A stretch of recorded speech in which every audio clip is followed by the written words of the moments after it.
नमस्कार, स्वागत है आपका। आप देख रहे हैं इंडिया बोल रहा है। मैं हूं आपके साथ विवेक शांडिल्य। विश्व के इतिहास में शायद ही इतनी तेजी से दुनिया एक और युद्ध की कगार पर आई। ट्रंप ने वेनेजुएला पर कब्जा कर लिया है। अमेरिका ने अंतर्राष्ट्रीय कानून को चुनौती दी है।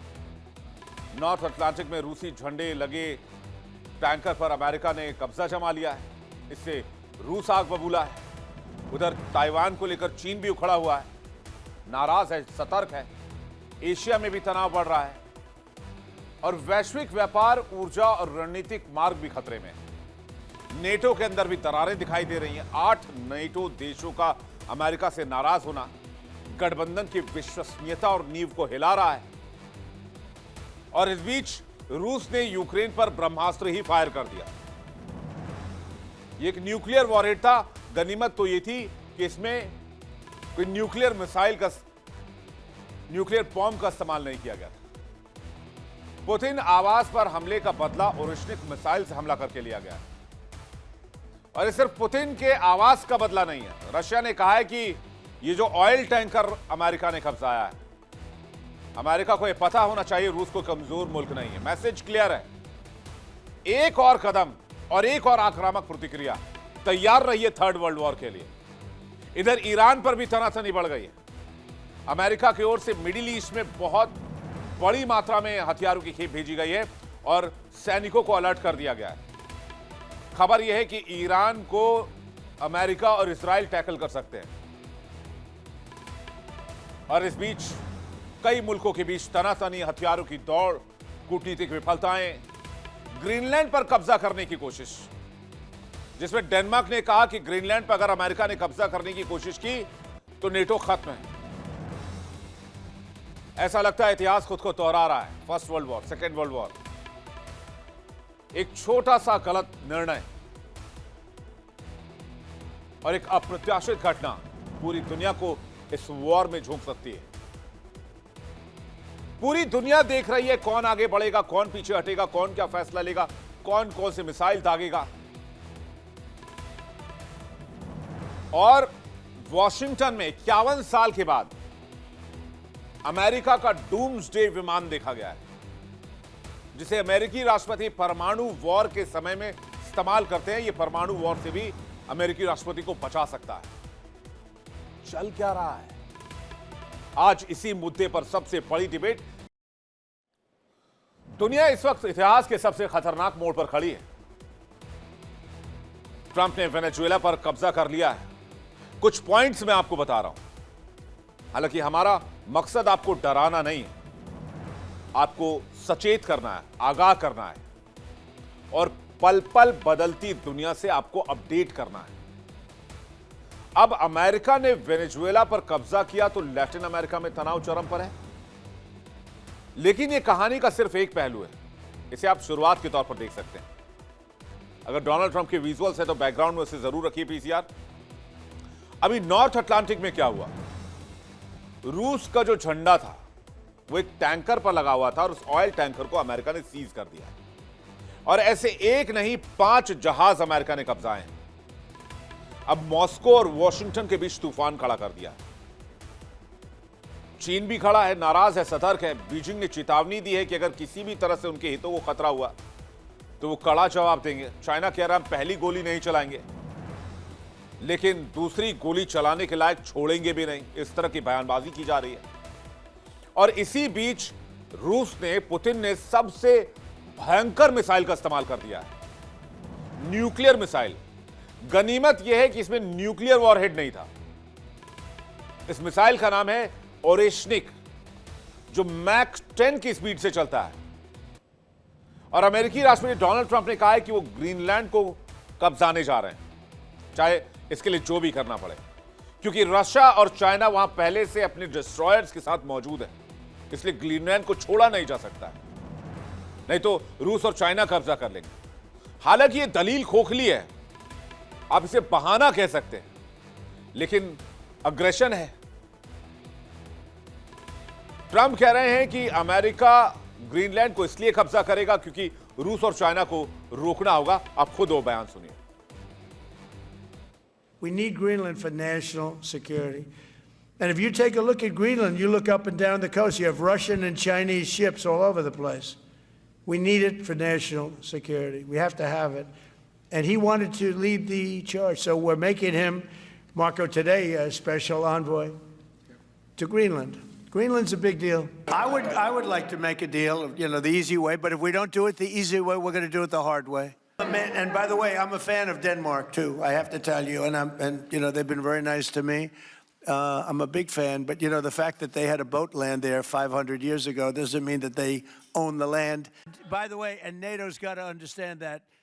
I'm all for NATO. I saved NATO. If it weren't for me, you wouldn't have a NATO right now. World war की भयंकर संभावना बन रही है अगर इस बयान को आप समझें और जो पॉइंट्स मैंने आपको बताए उनको आप कनेक्ट करें। रक्षा जानकार मानते हैं कि सिर्फ सैन्य कार्रवाई नहीं है, वैश्विक शक्ति परीक्षण है। और ये जो तस्वीर आप देख रहे हैं ये अमेरिका का डूम्सडे विमान है। इसके बारे में भी आपको बताएंगे। 51 सालों में पहली बार नजर आया, जिसे न्यूक्लियर वॉर के समय अमेरिकी राष्ट्रपति को सुरक्षित रखने के लिए इस्तेमाल के लिए बनाया गया है। खैर, इस पर आए, लेकिन उससे पहले ओरेशनिक की बात करते हैं। ओरेशनिक को जो टेस्ट और जो उसको फायर किया रशिया ने, इस पर नेटो या अमेरिका अगर प्रतिक्रिया करता है तो मतलब वर्ल्ड वॉर 3 की घंटी। दुनिया के बाजार हिले हुए हैं, तेल, गैस, अन्य संसाधनों के दाम रिकॉर्ड तोड़ रहे हैं। एशिया, यूरोप, अमेरिका, हर महाद्वीप की अर्थव्यवस्था इस तनाव में फंसी हुई है। लेकिन संकट केवल सामरिक नहीं है, आर्थिक नहीं है। युद्ध की तकनीक भी अब पहले से ज्यादा भयानक है। ड्रोन है, हाइपरसोनिक मिसाइल्स हैं, साइबर हमले हैं।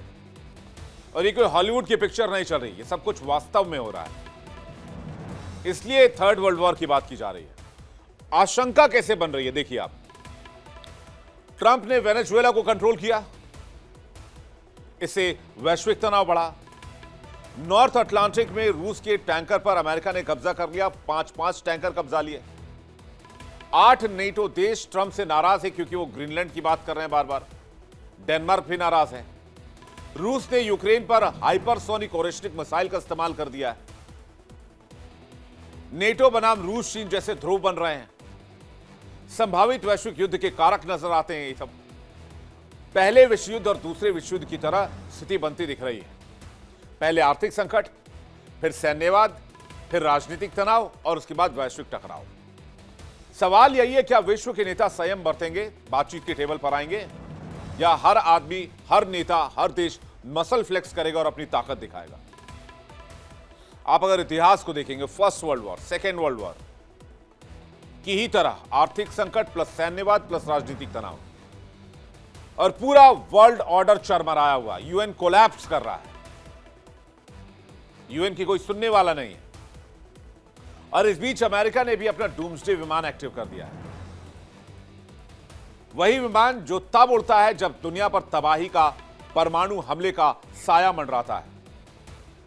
एक बार फिर से डूम्सडे प्लेन की तस्वीर पीसीआर चलाएं। वही विमान जो परमाणु युद्ध की स्थिति में अमेरिका की आखिरी कमान संभालता है। ये वही विमान है। जरा फुल स्क्रीन आप इसको तस्वीर देखिए, मैं आपको बताता हूं इसके बारे में। रूस ने समंदर में अपना यमराज उतार दिया, अमेरिका ने हवा में डूम्सडे प्लेन उतार दिया। क्या आपको लगता है कि ये बातें शांति की दिशा में जा रही हैं और पूरी दुनिया को एक पीस कम्युनिटी में कन्वर्ट करने की कोशिश की जा रही है? तो क्या वाकई हम थर्ड वर्ल्ड वॉर की तरफ बढ़ रहे हैं? यह है अमेरिकी एयरफोर्स का E-4B नाइट वॉच, जिसे फ्लाइंग पेंटागन और डूम्सडे एयरक्राफ्ट कहा जाता है। इसे अलर्ट पर रखा गया है और यह वॉशिंगटन में देखा गया है। किस तरह की तैयारी अमेरिका कर रहा है? क्या दुनिया न्यूक्लियर वॉर की तरफ जा रही है?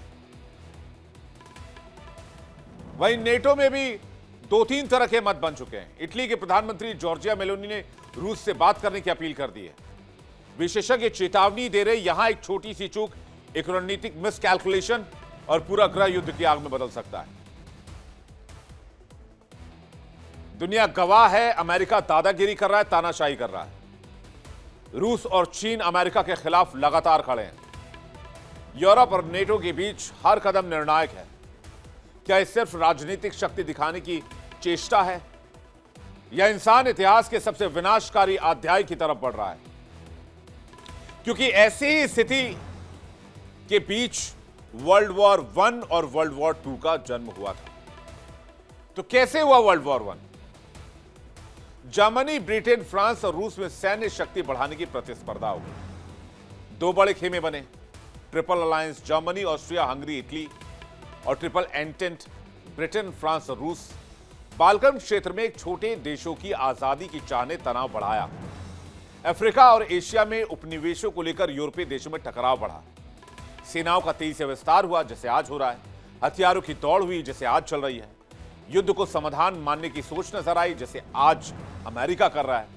ऑस्ट्रिया, हंगरी और सर्बिया के बीच दुश्मनी चरम पर पहुंच गई। 1914 में ऑस्ट्रिया हंगरी की युवराज फ्रांज फर्डिनेंड की सर्बिया समर्थक युवक ने गोली मारकर हत्या कर दी। यह एक single bullet world war one की सबसे बड़ी वजह थी, जिसके बाद ऑस्ट्रिया ने सर्बिया पर हमला कर दिया। गुटबंदी के कारण देश एक दूसरे में खिंचते चले गए। फ्रांस, जर्मनी, ब्रिटेन, रूस सब युद्ध में शामिल हुए। युद्ध वैश्विक बन गया। Trench warfare, machine gun, gas attack, लंबा और विनाशकारी युद्ध चलता चला गया। फिर कहां ये किसी के कंट्रोल में था? जमकर तबाही मची, खून की नदियां बही, खतरनाक मंजर था, लाखों लोग मारे गए। और वर्ल्ड वॉर वन खत्म होने के बाद आर्थिक संकट गहरा गया। दुनिया ने आक्रोशित होकर युद्ध तो कर लिया, लेकिन इसका परिणाम वर्षों तक भुगतना पड़ा। इसे लोग जूझते रहे। फिर भी लोगों ने इतिहास से सबक नहीं लिया। फिर वही गलती दोहराई और दुनिया वर्ल्ड वॉर टू के दहलीज पर आकर खड़ी हो गई। अब वर्ल्ड वॉर टू कैसे हुआ? पहले विश्व युद्ध के बाद जर्मनी पर भारी दंड, अपमान और आर्थिक बोझ लादा गया। इससे जर्मनी में नाजीवाद बढ़ा। अगर यह नहीं किया हुआ था, सैंक्शंस नहीं डाले गए होते, तो जर्मनी में नाजीवाद नहीं बढ़ता। जैसे ही जर्मनी में नाजीवाद बढ़ा, या वहां बदले और विस्तार की नीति बनी। और इसी में उदय होता है एक ऐसे नेता का जिसका नाम था हिटलर। महामंदी ने बेरोजगारी बढ़ाई, कट्टर राष्ट्रवाद को हवा मिली। जर्मनी, इटली और जापान एक धुरी बन गए, एक एक्सेस बन गए। यूरोप और एशिया में तेजी से सैन्य विस्तार की तैयारी हुई। जर्मनी का विस्तारवाद, ऑस्ट्रिया का विलय, चेकोस्लोवाकिया पर दबाव, ब्रिटेन, फ्रांस की नरमी नीति, हिटलर को रोकने में शुरुआती ढील। 1939 में जर्मनी ने पोलैंड पर हमला कर दिया। ब्रिटेन और फ्रांस ने जर्मनी के खिलाफ युद्ध घोषित कर दिया। यूरोप से फैलकर यह एशिया तक युद्ध पहुंच गया और अमेरिका तक भी पहुंच गया, जिसके बाद सेकेंड वर्ल्ड वॉर ने आकार ले लिया। और आज भी सिचुएशन बिल्कुल सेम है। अमेरिका वेनेजुएला इन्वेड करने के बाद उधर ग्रीनलैंड की तरफ जा रहा है, इधर ईरान की बात कर रहा है। चीन ताइवान की बात कर रहा है। भारत के इर्द गिर्द भी तनाव की स्थिति है। रूस और अमेरिका के बीच तनाव है। रूस यूरोप के बीच तनाव है। रूस ने ओरेस्टिक मिसाइल को फायर करना शुरू कर दिया, जो इंटरकॉन्टिनेंटल बैलिस्टिक मिसाइल भी है और हाइपरसोनिक है। तो दुनिया के नागरिकों के लिए सतर्क रहने का समय है। हर निर्णय, हर कार्रवाई वैश्विक भविष्य को तय कर रही है और यही वास्तविकता है।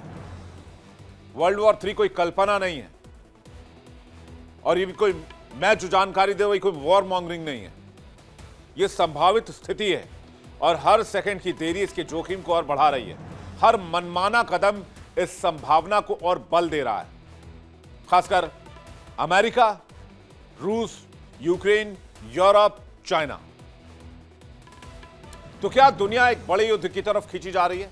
बातचीत करने के लिए इस वक्त हमारे साथ मेहमानों का एक बड़ा पैनल जुड़ रहा है। मेजर जनरल अनुज माथुर हमारे साथ जुड़ रहे हैं, रक्षा विशेषज्ञ कर्नल संजीव मलिक हमारे साथ जुड़ रहे हैं, भू राजनीतिक विश्लेषक हैं कर्नल जयेश सोढ़ी हमारे साथ जुड़ रहे हैं, विदेश मामलों की जानकार हैं ग्रुप कैप्टन यूके देवनाथ हमारे साथ जुड़ रहे हैं, और मल्लिका पांडे हमारे साथ जुड़ रहे हैं, विदेश मामलों की जानकार। आप सभी पैनलिस्ट का बहुत बहुत स्वागत है और दर्शकों आपका भी एक बार फिर से बहुत स्वागत करते हैं। चलिए डिबेट की शुरुआत करते हैं और सबसे पहले मैं पहला सवाल मेजर जनरल अनुज माथुर जी से लेना चाहूंगा। जो बातें अभी माथुर सर मैंने एक्सप्लेन किए, जो डॉट्स कनेक्ट किए हैं, आपको उसमें कितनी संभावना नजर आती है?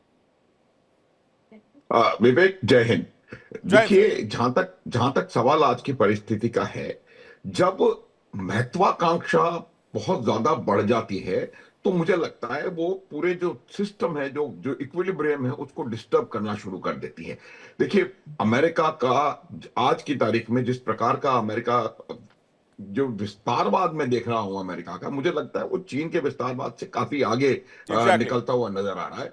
और इस प्रकार का विस्तारवाद करने के लिए वो किसी भी हद तक जाने को तैयार हैं। ये एक बड़ा कारण बन सकता है आने वाले समय में टेंशन्स को बढ़ाने के लिए।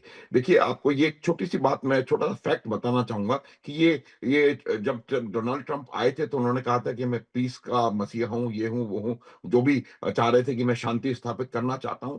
आप देखें, स्टैटिस्टिक्स स्पीक्स, उन्होंने जितने हवाई हमले अमेरिका के द्वारा पिछले 1 साल में हुए हैं उतने जो बाइडेन के पूरे टेन्योर में नहीं हुए थे। 7 देशों के ऊपर अमेरिका ने हमला किया है, वो चाहे नाइजीरिया हो, चाहे ईरान हो, चाहे इराक हो, चाहे वेनेजुएला हो, बहुत सारे। जिस प्रकार से उन्होंने गाजा में फ्यूल करके रखा है, यमन में उनका उनका इंटरफेरेंस है, हालांकि हर जगह उनको लगता है, मुझे लगता है यमन में काफी उन्होंने मार खाई है।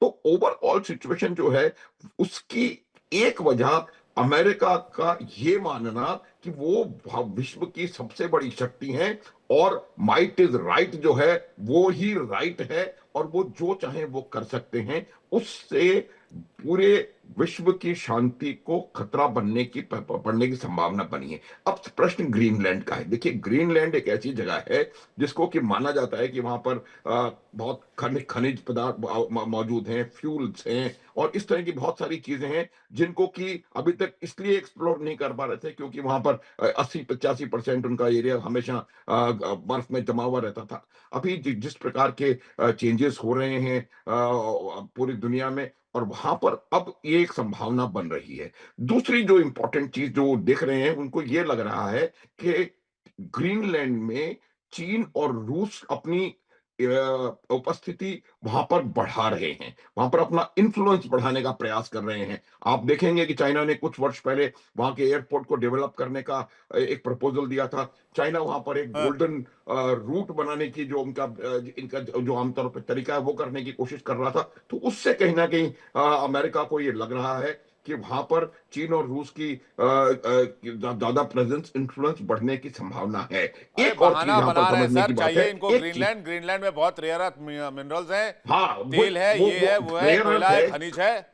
अमेरिका सब। ऑयल एंड अभी आप गैस बताइए है। मुझे माथुर सर, मैं सभी पैनलिस्ट से भी ये सवाल पूछ रहा हूं, आप मुझे बताइए, ड्रग्स ड्रग्स करके लेकर वेनेजुएला घुसे ना, कितना ड्रग सीज किया, कितने ड्रग निकाले, कितने ड्रग फैक्ट्रीज को बस्ट किया, कितना ड्रग वहां से रिकवर किया, कितने ड्रग जलाए, कितने नष्ट किए, कोई डेटा दिया पिछले 1 हफ्ते में अमेरिका ने? विवेक, उनके पास बकवास कुछ करें, हमको डेटा- ड्रग्स के खिलाफ एक्शन लेना है, इनको चाहिए था तेल, और वो बात खुलकर विवेक, सामने आ कुछ गई कि है ही। 5 करोड़ बैरल तेल निकालेगा वेनेजुएला से अमेरिका, और अमेरिका इसे बिल्कुल, बेचेगा। वो अमेरिका, आपने कल सुना, जो लोग हैं वो अमेरिका ने कहना शुरू कर दिया है कि वो हमारा तेल है, उस तेल को हम बेचेंगे। मुझे समझ में नहीं आ रहा है कि वो कैसे वेनेजुएलन ऑयल को अपना हमारा ऑयल कह रहे हैं और उसको हम नहीं, बेचेंगे। तो ये बात बिल्कुल जी, साफ है हाँ, कि वहां पर अमेरिका का इंटरेस्ट वेनेजुएला की जी, ड्रग्स में कभी था ही नहीं, और यूके जितना देवनाथ सर। ड्रग का हाँ, कंट्रीब्यूशन वेनेजुएला का है वो बहुत लिमिटेड है। आप देखेंगे इसको, ये भी जी, again statistics is all available. जी, यूके देवनाथ सर, आपको क्या लगता है, एक बड़े युद्ध की तरफ जा रही दुनिया, जो सर्कमस्टांसेस? विवेक विवेक इसमें कोई शक नहीं है कि दुनिया में अभी जो माहौल है बहुत ही तनावपूर्ण है। किसी भी समय कुछ भी हो सकता है। रूस और यूक्रेन का युद्ध जो है अपनी चरम स्थिति पर पहुंच गया है। हमास इजराइल का युद्ध जो है हर रोज ही एक अप्रत्याशित हमला हो जाता है। चीन बहुत बड़े बड़े सैनिक एक्सरसाइज कर रहा है, अपनी पीएलए की एयरफोर्स और पीएलए की नेवी को डिप्लॉय कर चुका है ताइवान के आसपास समुद्री और वायुसेना में। सबसे बड़ी बात जो अभी हो रही है वो वेनेजुएला में जी हुई। वेनेजुएला में अमेरिका ने जो किया, इसने दुनिया भर की जो भू राजनीतिक इक्वेशन है, नए फार्मूले लिख दिए गए हैं कि आप कहीं से भी कुछ भी बहाना करके, जैसे ऊंट तंबू में घुसता है, घुस जाइए, उसके बाद देखा जाएगा। अब डोनाल्ड ट्रंप जो है हर रोज एक नया शगुफा खड़ा कर देते हैं। पिछले 3 दिन से लग रहा है कि ईरान की बारी आ गई है। अभी जर्मनी में सूत्र बता रहे हैं कि यूएस एयरफोर्स के C-17 विमान 10 खड़े हैं, उनके KC-10 air to air refueller विमान 4 खड़े हैं। उनकी डेल्टा फोर्स जो है पूरे एक स्क्वाड्रन के साथ यूरोप में तैयार है और दूसरा स्क्वाड्रन जो है सऊदी में ऑलरेडी डिप्लॉय हो गया है डेल्टा फोर्स का अटैक हेलीकॉप्टर्स के साथ। तो जो इनका यूएई में, कतार में जो सेंटकॉम है, उसके हेडक्वार्टर में 6 महीने पहले तक महज 10,000 ट्रूप्स थे, लेकिन पिछले 1 महीने में उस 10,000 ट्रूप्स को बढ़ा के 30,000 ट्रूप्स कर लिया गया है। आप सोचिए अमेरिका क्या प्लान कर रहा है।